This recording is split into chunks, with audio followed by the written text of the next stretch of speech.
What's up guys, I'm Dr. Anthony Collada, I'm a board certified psychiatrist. In this video, I'm going to talk to you about a New York Times article that came out which asks, is cutting off your family good therapy? So basically, the first part of the video, I'm going to summarize what this article talked about, and then I'm going to give a little bit of my own opinion or my own impression about the best approach. The article basically starts off with a story of a Chinese immigrant student who's in college. And basically the parents are pushing her to study business, to move back to China, marry a wealthy man and have children and be back home. And so this pressure that the parents are putting on the student caused her a lot of distress, even so much that she had thoughts of suicide. So the student began to go to counseling services associated with the university they were attending. And the therapist was encouraging the student, at least according to the article, the therapist was encouraging the student to reconcile with her parents. So then the student came across a YouTuber who's a therapist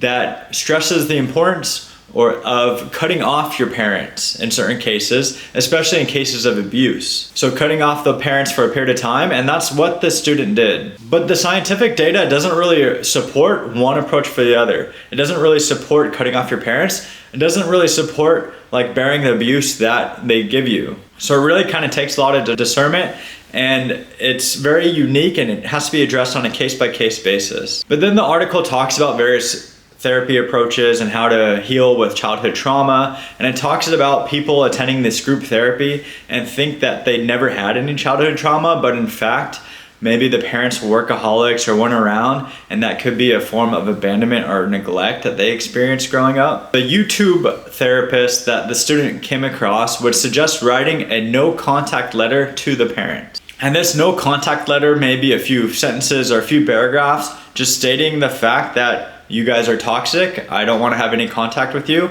and then the person moves on with their life and doesn't contact or limits the contact with the parents. So, and then the article goes into a little bit more detail about the abuse that the student went through growing up, the yelling from the parents, the kind of environment they lived in, the self-doubt they experienced growing up because they had a younger sister who didn't feel the same way as this girl did. Then the article sort of transitions to a parent's perspective. And so many parents have been cut off from their children because of the children perceive they're being abused because of what the YouTube therapist suggested. And these parents also feel very hurt and have been retaliating against this YouTube therapist who suggests to cut off the family contact. Lastly, the article talks about a point of view of a therapist being non-judgmental, so that they're not supposed to give specific advice in situations.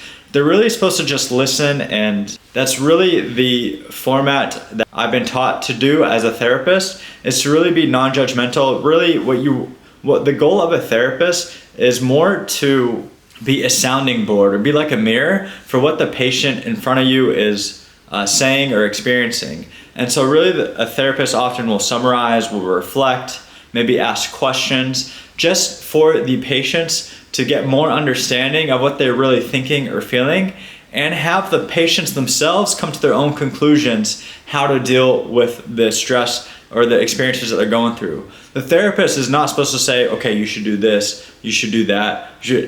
No, therapists are supposed to be non-judgmental, and they're supposed to just basically be a sounding board and help the patients process some of the emotions that they're going through. But aside from that, that's the therapy approach. In my personal opinion, oftentimes family is something that God has given us for various reasons. They might be difficult at times, they might be frustrating, we might not understand their perspective or opinions, but family is not something that happens by chance. It's something God gives us, and we have to honor our family, respect them, love them. If that involves limiting or setting certain boundaries in certain times, maybe it involves that.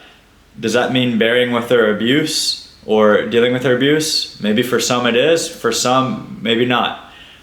I'm not sure. I'm not really supposed to direct one way or the other, but that's usually up to the patients, the people themselves, to come to a conclusion in their best interests. Let me know what you think of this video. Let me know if you've been through experiences like this. Please, you can use this YouTube platform as a way to express or a way to kind of share your opinions about this matter.